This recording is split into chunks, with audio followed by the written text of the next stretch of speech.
নমস্কার, রবিবারের সন্ধ্যে সুভাষ শাস্ত্রীর সঙ্গে এই অনুষ্ঠানে আপনাদের সবাইকে স্বাগত। সুভাষ শাস্ত্রী যার কথা, জ্যোতিষের বেদবাক্য যার কথা, আপনার ছকে শেষ কথা। যে মানুষটার 18 থেকে 19 লক্ষ মানুষ দেখার অভিজ্ঞতা, যে মানুষটি বহু মানুষকে দেখেছেন একসাথে এবং বহু মানুষের সমস্যার সমাধান করেছেন। এই বহু শব্দটার মধ্যে কিন্তু 1-2 হাজার নয়, 19 লক্ষ। অনেক অনেক স্বাগত জানাবো সুভাষদা আপনাকে। আমি একদম কোনো ভনিতায় না গিয়ে গতকাল যেখানে অনুষ্ঠানটা শেষ করলাম ঠিক সেখান থেকে আজকে অনুষ্ঠানটা শুরু করতে চাইছিলাম। আমরা শনি নিয়ে বলতে বলতে শেষ করেছি। আপনি শনির কথা, শনির উপাচার বলছিলেন। আমি শনির উপাচার বলছিলাম, আমি শেষ করেছি যে তুমি এবার শুনবে। এখন শুনছো কালো তিলা সর্ষের তেল, যেটা আমি লাস্ট 10 ইয়ার্স ধরে বলছি, আমি মিনিমাম 10 ইয়ার্স ধরে বলছি। আমি সাড়ে সাথী তকার 20 বছর ধরে বলছি, আমি কালসর্প 20 বছর 25 বছর ধরে বলছি আমি। এইবার জুতো কেউ খুলে আসছে না, জানে না। শনি চায় যে, আমি এইমাত্র অনুষ্ঠানের ব্রেকে বলছিলাম যে লিঙ্গাম সম্প্রদায়ের কথা বলছিলাম, যে সাউথ ইন্ডিয়াতে এটা আছে, তোমার ভোজন কাট, তোমার কখন তোমাকে ঘুমাতে হবে, কখন তোমাকে উঠতে হবে, খালি পায়ে চলতে হবে। তো আমি আপনাদের বলছি না খালি পায়ে চলুন, আমি বলছি শনির জন্যে যদি কোনাও গিয়ে তেল আর তিল যদি চড়ান, জুতো খুলে পেছন দিকে না দেখে সোজা খালি পায়ে হাঁটা দিন, এসে স্নান করুন, এসে স্নান করতে হবে। এটা হচ্ছে মন। তো কালো তিল আর সরষের তেল পর্যন্ত তনুশ্রী বলছিল এখন নেটে সব জায়গাটা ভাইরাল, ভীষণ ভাইরাল। মানে এই শনি জয়ন্তীতে এই করুন, ওই করুন, কালো তিলের উৎসর্গ করুন, তেল। এতদিন তো ভাইরাল হয়নি, আমি তো বলেছি। যাই হোক, তো এখন জুতোর কথাটা আমি অ্যাড অন করে দিলাম। যারা ভাইরাল তারা তো শুনেছে, তারা হয়তো জানে না, হয়তো শুনেছে, কেউ না কেউ তো শুনেছে বটেই, শুনে সেটাকে ভাইরাল করছে। ঠিক আছে, আমার উদ্দেশ্য আপনাদের কাছে সেটা পৌঁছানো এবং সেটা দিয়ে আপনারা উপকৃত হওয়া। জুতো পরলে উইদাউট শক জুতো পরা যাবে না, 1। 2 হচ্ছে যে আজকে রবিবারের অনুষ্ঠান, আমি আপনাদেরকে 3-4টে নক্ষত্রর নাম বলে দিচ্ছি আগাম, যে নক্ষত্রগুলো আপনাদের সাবধানতা অবলম্বন করতে হবে বিশেষ নেক্সট 30 ডেজ। আমাদের একটা অনুষ্ঠান গেছে, কেমন যাবে, জুন মাস। সো এটা তার অনেক পরের অনুষ্ঠান, একদম তাই, একদম ফ্যাক্ট বলছি আপনাদের। এবার কি করবেন, 1-2 সপ্তাহ, কিছুদিন আগে আমি করেছি অনুষ্ঠানটা। কৃত্তিকা নক্ষত্র, উত্তর ফাল্গুনী নক্ষত্র, উত্তরাষাঢ়া নক্ষত্র, পূর্ব ভাদ্রপদ নক্ষত্র, শতভিষা নক্ষত্র এবং অনুরাধা নক্ষত্র। কটা বললাম? 1, 2, 3, 4, 5, 6। 6 সংখ্যাকার শুক্রের সংখ্যা। মানবেন কবে? শুক্রবার। কাজ কার হবে? শনিবার। শনির জন্যে কি ফল হবে বলছি। আগে আমি রবিবারের এই অনুষ্ঠানে রাশিফলটা পড়ে নিই। নেক্সট ফোন নেই, রেকর্ডেড প্রোগ্রাম। সো যতটা ভাবনা টাইমের মধ্যে, ওই ফ্রেমের মধ্যে ধরার চেষ্টা করব। যতটা ও আমাকে জিজ্ঞেস করে তার মধ্যে আমি ফ্রেমটাকে কমপ্লিট করার চেষ্টা করব। মেষ রাশির জন্য শরীর ভালো নয়, মানসিকভাবে সমস্যা, কর্মক্ষেত্রে বাধা, মানসিক অশান্তি, মানসিক ক্লান্তি, মানসিক অশান্তি, ক্লান্তি দুটো প্যারালাল হতে পারে।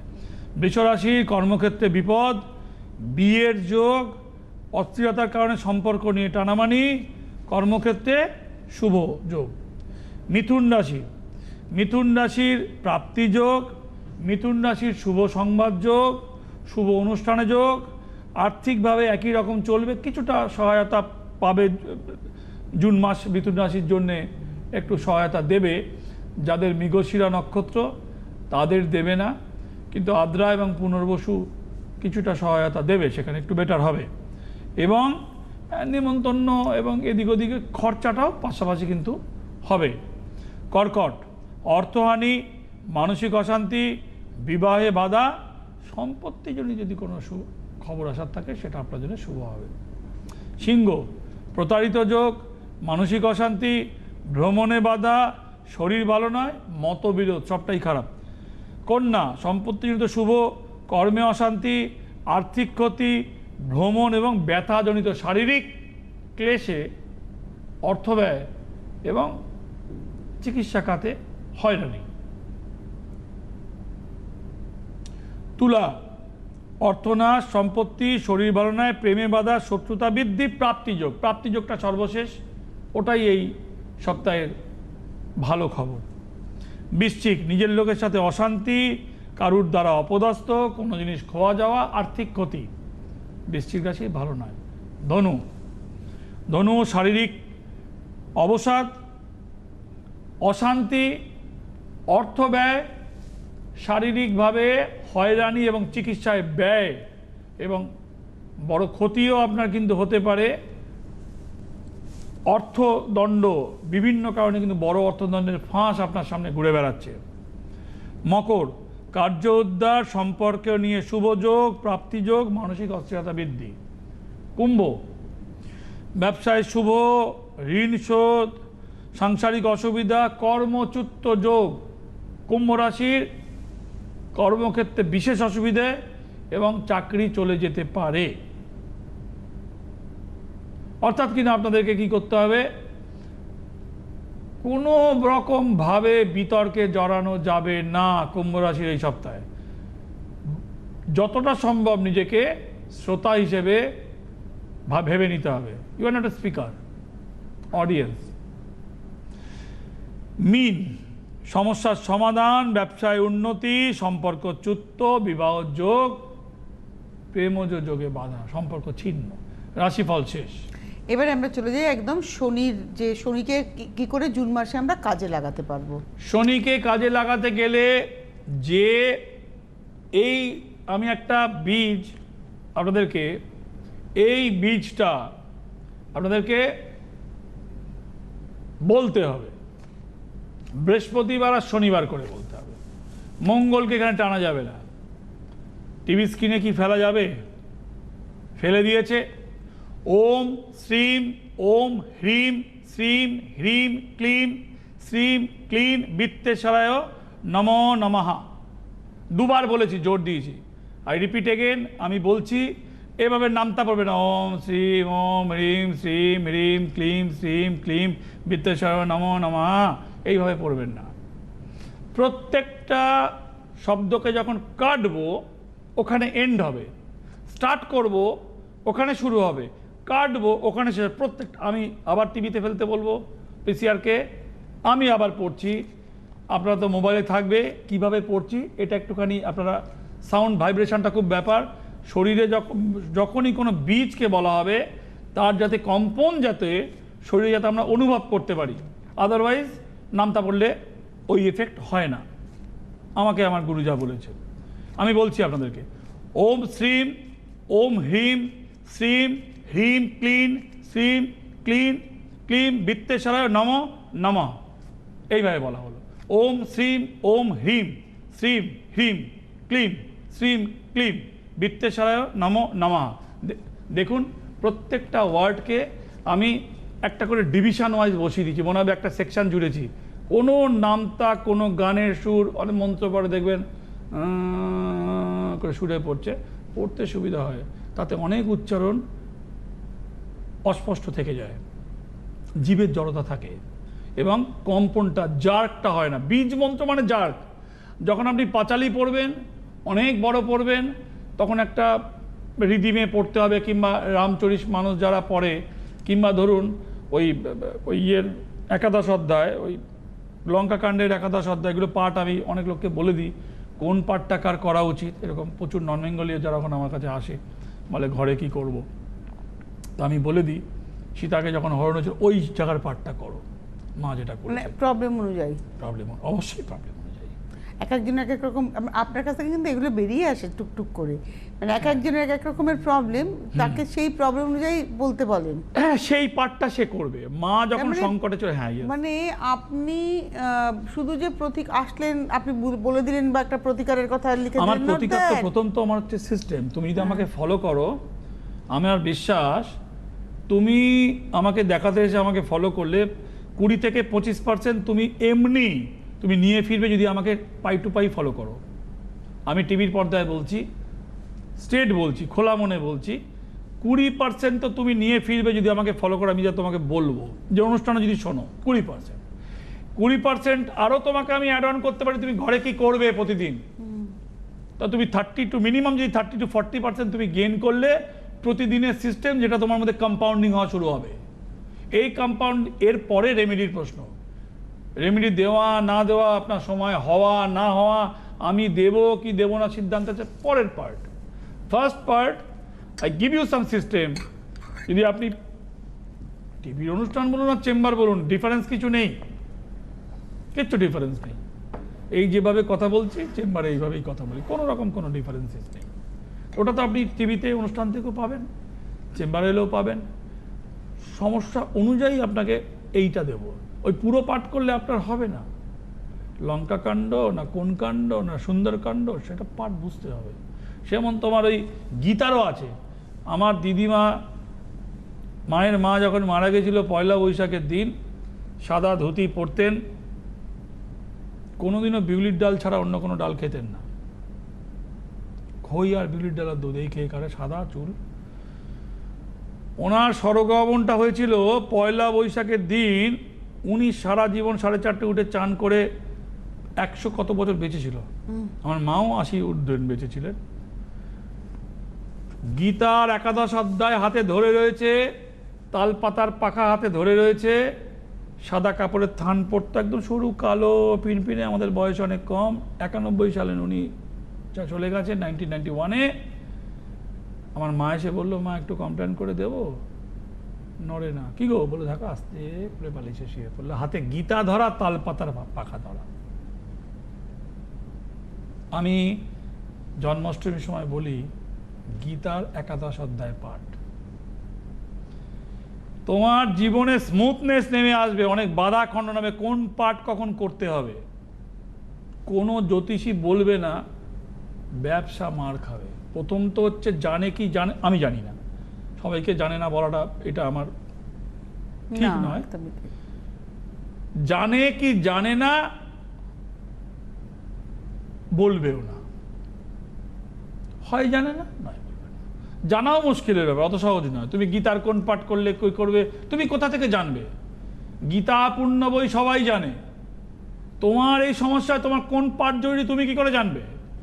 ওর জন্য তোমার তো ট্রেনার দরকার, মানে ওই যে করেছে গাইডের দরকার। তাহলে তুমি তো বহু গানের অনুষ্ঠান করতে এক সময়, আমি জানি না এখন করো কিনা, আমি নট শিওর, করো না। তো রবীন্দ্র শান্তিনিকেতনের থেকে রবীন্দ্রসঙ্গীত পাঠ নেওয়া, তালিম নেওয়া আর কলকাতায় বসে শেখার তফাৎ আছে অনেকটা। হ্যাঁ, আমি গানের লোক নই। আমার মনে হয় রবীন্দ্রসঙ্গীত শিখতে গেলে তোমাকে শান্তিনিকেতনে কিছু সময় কাটাতে হবে, আদারওয়াইজ তুমি ওই গানটার ওই ফ্লেভারটা তো পাবে না। আমার ধারণা তুমি গানের বহু অনুষ্ঠান করতে এক সময়, আমি জানি না তুমি আমার সাথে একমত পোষণ হবে কিনা, আমার মনে হয় এটা। তা তোমাকে এই গীতা পূর্ণ বই কিংবা তুমি হনুমান চালিসা পূর্ণ বই সবাই জানে, এভরিবডি নয়। সুভাষ শাস্ত্রী কি ক্রেডিট, কোন পাঠটা করতে হবে, কখন করতে হবে, ওটা একটা মাস্টার স্ট্রোকের মতন কাজ করে। এই যে আপনি হনুমানের কথা বললেন, হনুমানের একটা মন্ত্র আপনি ওং হং হনুমতে নমঃ, ওং হন হনুমতে নমঃ, প্রথম 4 মাস যারা করেছেন, হ্যাঁ আপনি করেছেন, এবার জুন মাসে চলে এসেছে, জুন মাসে চলেছে বলেছিলেন, you can do continuation, you must do continuation. দেখুন, প্রথম রবির বছরে প্রথম 3 থেকে 4 মাস ওটা খুব এফেক্টেড ছিল। এফেক্ট যদি শুভ হয়, হোয়াই নট কন্টিনিউ? সহজ, রকেট সায়েন্স লুকিয়ে নেই। আমি জ্যোতিষের কিছু বেচতে আসার জন্য এখানে আসি না, আমার ঢাক পেটানোর জন্য এখানে আসি না। আমার তনুশ্রীর মতন একটা গুণী মেয়ে অ্যাঙ্কারিং করছে, কোনো ঢাক পেটানোর ওর কাছে কোনো ফিরিস্তি দেওয়া নেই যে তুমি এই ঢাক পেটাও। আমার মূল উদ্দেশ্য হচ্ছে আমি কি দিতে পারছি, এবং এটা লাস্ট 20 বছর ধরে আপনার এপিসোডের, আপনার অনুষ্ঠানের এটা মূল মন্ত্র, যে আমার অনুষ্ঠান থেকে একটা মানুষ যে সুভাষ শাস্ত্রীর কাছে না এসেও কি পাবে, ফেস টু ফেস দেখেনি, আসতে পারবেও না, বাংলাদেশের কত কোনায় বসে রয়েছে, তার আসার জায়গা নেই, কিংবা ইউরোপের কোনো বাঙালি বসে রয়েছে, ইউএসএতে বসে রয়েছে, সে গঙ্গার জল পাবে না। আমি জানি তাকে সেখানকার তার নদীর জলই পবিত্র জয় করতে হবে, সে বেলপাতা পাবে না, তাকে রূপোর বেলপাতা কিনে জোগাড় করতে হবে। আমি তাকে ভেবে অনুষ্ঠান করি। আপনার অনুষ্ঠান দেখে, সেটা টিভিতে দেখুক, ইউটিউবে দেখুক, যেভাবেই দেখুক না কেন, মানুষ কিছু পাক, পেতেই হবে তাকে। পেতেই হবে, কারণ এটা তো আমার উদ্দেশ্য, আমি তো এটার উপরে কাজ করছি প্রতিনিয়ত। আমাকে চেম্বারে কে দেখালো কে না দেখালো ওটার মধ্যে আমি আর নেই, মানে খুব একটা ওটার মধ্যে খুব একটা নেই। যে এইগুলো এই অনুষ্ঠানগুলো চলছে, রেকর্ডের অনুষ্ঠান চলছে, আমি কিন্তু আমার পুরনো ওইগুলোই চালিয়ে দিতে পারতাম। তুমি বলো, এই যে অনুষ্ঠানটা চলছে আমি তো কষ্ট করে অনুষ্ঠানটা করে দিয়েছি আপনাদের জন্য, আজকে চলছে, আজকে তো করিনি, রেকর্ডের অনুষ্ঠান চলছে, আমি কিন্তু ওই মনন নিয়েই লাইভের মনন ওই নিয়ে আজকের দিনটাকে ক্যালকুলেশন করে কি হতে পারে সবটাই আমি করেছেন। ওই মনন নিয়েই করছি যে এই অনুষ্ঠানটা একটা লোক দেখতে বসেছে, সে যতক্ষণ দেখবে সে কি পাবে, আমি তাকে কি দেব, এটাই মূল মন্ত্র প্রোগ্রাম। এবং আপনি প্রতিদিনই কিছু না কিছু নতুন আমাদেরকে দিচ্ছেন, এটাও একটা বাস্তব কথা। শত্রুকে কিছু লোক মেরে ফেলতে চায়, জানো, নাশ করতে চায়। আমার একটা পুরনো, একটা খুব পুরনো গুরুদেবের একটা, আমার বলাটা ভুল, আমার গুরুদেবের এরকম আমার কিছু সিস্টেম বলেছিল, আমি একটা লোককে করতে বলেছিলাম, সে যে ওটা অমনভাবে করবে আর সে মরে যাবে আমার মাথায় কল্পনাতেও আসেনি। আমি এই শনির কথা বলতে বলতে, শনির ডমিনেট কথা বলতে বলতে আমাকে জমের কথা বলতেই হবে।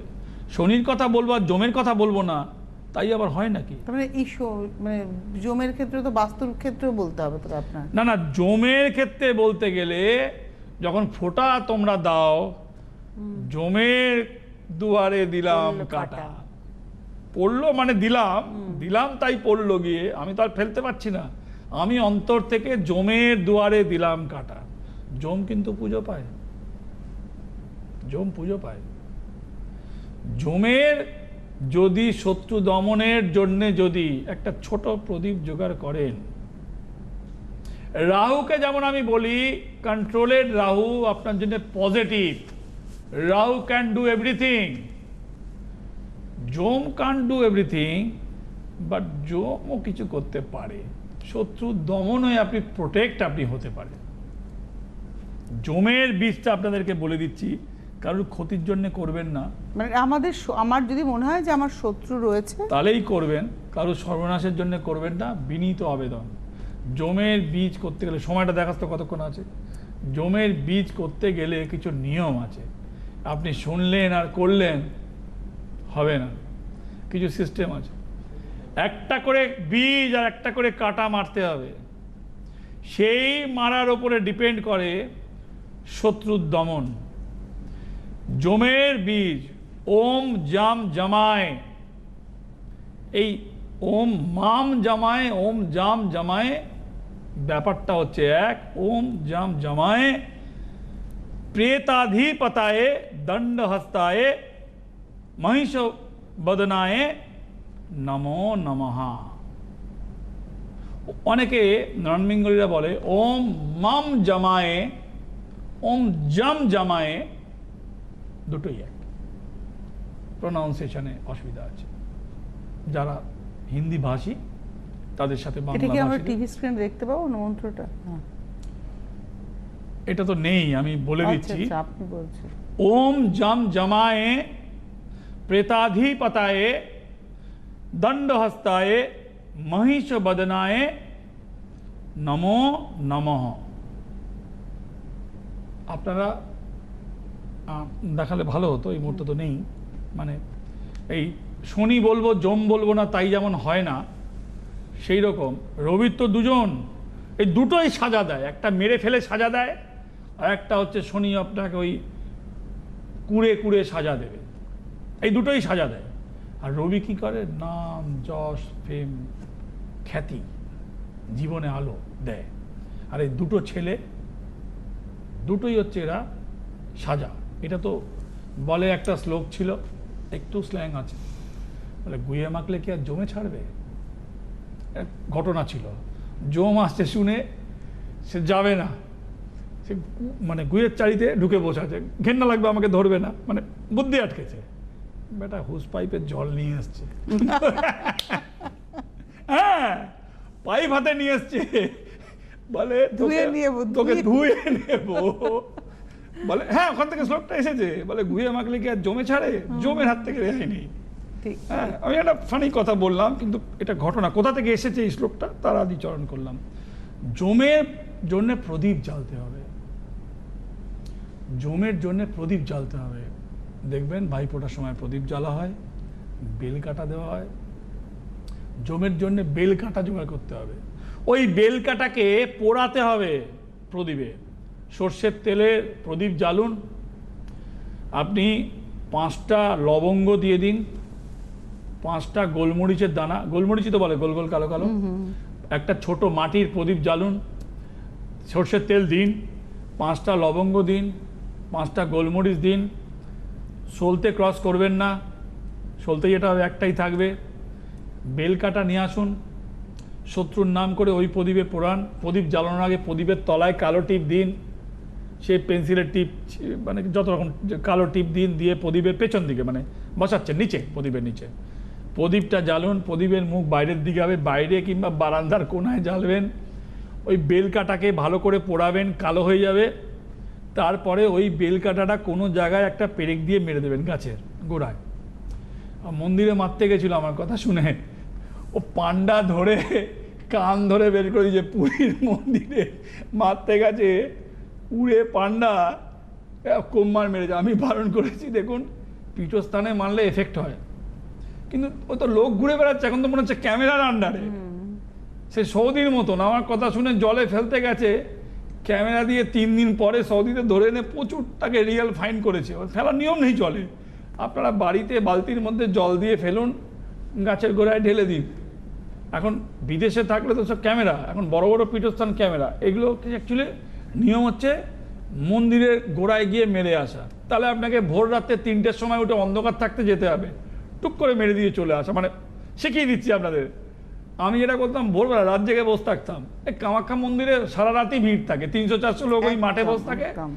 আর এই 500 টাকা 600 টাকার লাইনেও 50-100 জন থাকে, মিনিমাম থাকে। আর এমন কোনো নর্মাল লোকের কোনো চ্যানেল নেই যে এইসব ডিঙিয়ে হুড় করে ঢুকিয়ে দেবে নেতা মন্ত্রী ছাড়া। সে আমাদের ব্যাপার আলাদা, কারণ আমাদের সেট থাকে। আমাদের একটা পীঠস্থানে ডোনেশন চালের প্রত্যেকটা জায়গায় সেট থাকে, তো সেট কাজ হয়, ও লোক বুঝতে পারে না।